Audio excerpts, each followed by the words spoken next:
आइए चलते हैं जयपुर के अमर जवान ज्योति, जहां पर मुख्यमंत्री भजनलाल शर्मा क्या कुछ कह रहे हैं, आइए सुनते हैं। कि आप जिन लोगों ने कभी ऐसे आजादी के दीवाने, जिनका आजादी की लड़ाई में कितना बड़ा संघर्ष रहा, कभी उन लोगों ने याद नहीं किया। लेकिन देश के यशस्वी प्रधानमंत्री नरेंद्र मोदी जी ने इस उपलक्ष्य पर सरदार यूनिटी मार्च भी पूरे देश में किया गया है।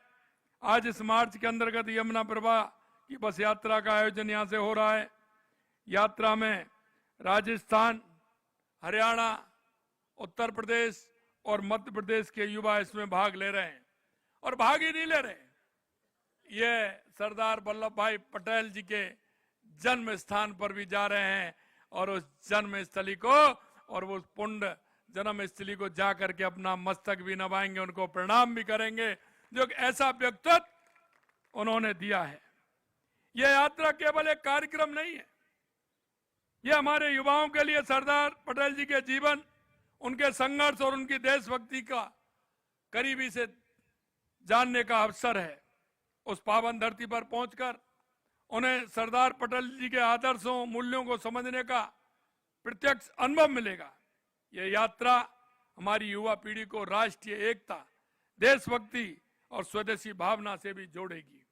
भाइयों बहनों, सरदार पटेल का स्वतंत्रता आंदोलन अमूल्य योगदान रहा। बारडोली का सत्याग्रह में उनकी भूमिका इतनी प्रभावी थी, क्योंकि उस समय जिस तरह से किसानों के साथ उन सरकार, अंग्रेजों की सरकार के द्वारा जो उत्पीड़न हो रहा था, उनकी उन्होंने अगुवाई की थी।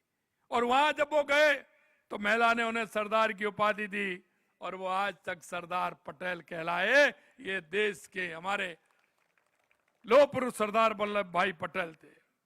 भारत छोड़ो आंदोलन में बढ़ चढ़ के हिस्सा लिया, इसके लिए उन्हें जेल भी जाना पड़ा, लेकिन उन्होंने कभी अपने सिद्धांतों से समझौता नहीं किया। उन्होंने किसानों को अपने अधिकारों के लिए लड़ना सिखाया। अहिंसा के मार्ग पर चलकर भी उन्होंने अंग्रेजों को यह एहसास दिलाया कि भारत अब गुलामी की जंजीरें तोड़ने के लिए तैयार है और आप वापस जाने के लिए, इस देश को छोड़ने के लिए आपको मजबूर कर देंगे। यह सरदार वल्लभ भाई पटेल का जो हौसला था, उस हौसले ने इस देश की दिशा बदलने का काम किया। 15 अगस्त 1947 को भारत को आजादी तो मिली, लेकिन हमें विभाजन का दर्द भी सहना पड़ा।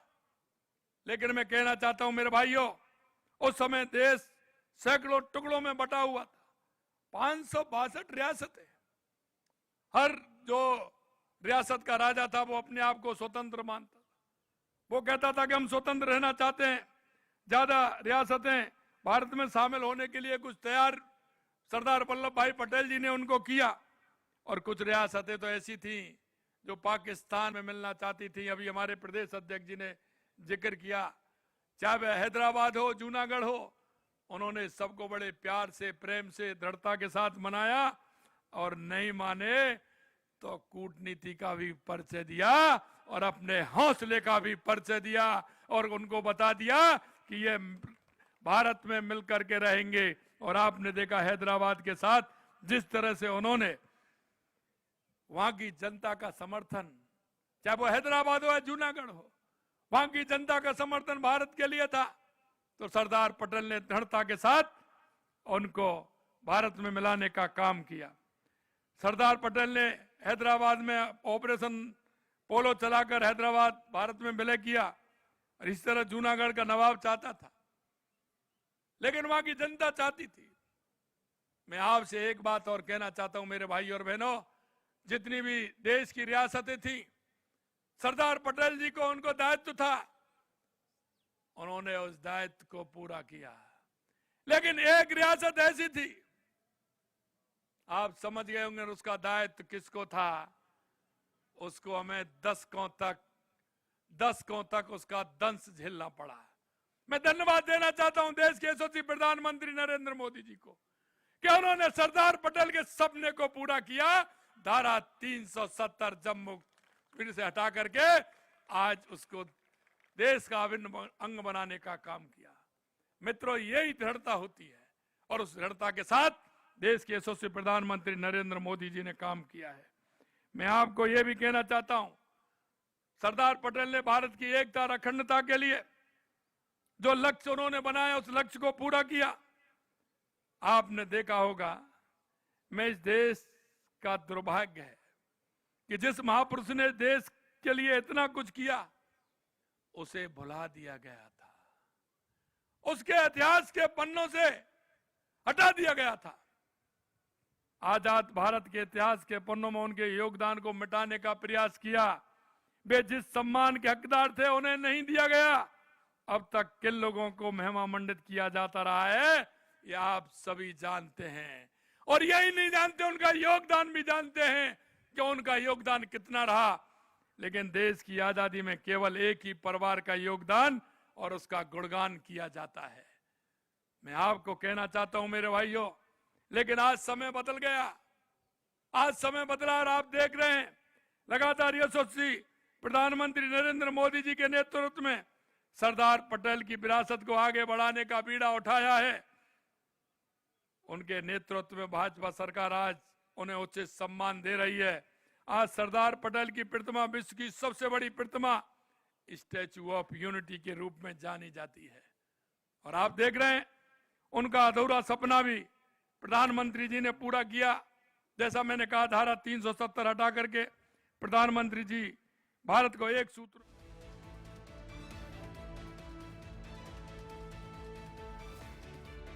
भारत एक हो रहा है।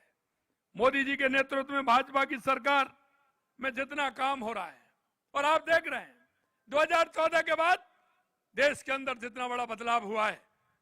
2014 के बाद देश में चाहे हमारा गरीब कल्याण की योजनाएं हो, विकास की योजनाएं हो, देश में आतंकवाद नक्सलवाद का खात्मा हो, या दुनिया में बढ़ता हुआ भारत का सम्मान हो, वो देश के यशस्वी प्रधानमंत्री नरेंद्र मोदी जी के नेतृत्व में आप सभी देख रहे हैं।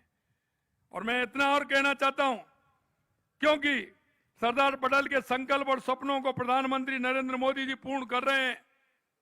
और मैं आगे वाली युवा पीढ़ी से भी कहना चाहता हूं, मित्रों, सरदार पटेल जी का जो नेतृत्व करने की जो क्षमता थी, अगर उनकी आप किताब को पढ़ेंगे तो आपको मालूम पड़ेगा। सरदार पटेल का जीवन आज के युवाओं और हर भारतीय के लिए प्रेरणा का खजाना है। आज की युवा पीढ़ी उनके जीवन से 5 प्रमुख सीख ले सकती है। वो मैं आपको इसलिए बताना चाहता हूं कि हमें कहीं ना कहीं हमारे किसी ना किसी महापुरुष जो उसके जीवन में आधार बन के रहा है और उस जीवन को उन्होंने जिस तरह से सींचा है उसको हमें ध्यान रखना चाहिए। कर्तव्य निष्ठता, उन्होंने सदैव अपने कर्तव्य को सर्वोपरि रखा, कर्तव्य से कभी अडिग नहीं हुए। दृढ़ संकल्प, उन्होंने अपने दृढ़ संकल्प से ही असंभव से लगने वाले कामों को संभव कर दिखाया।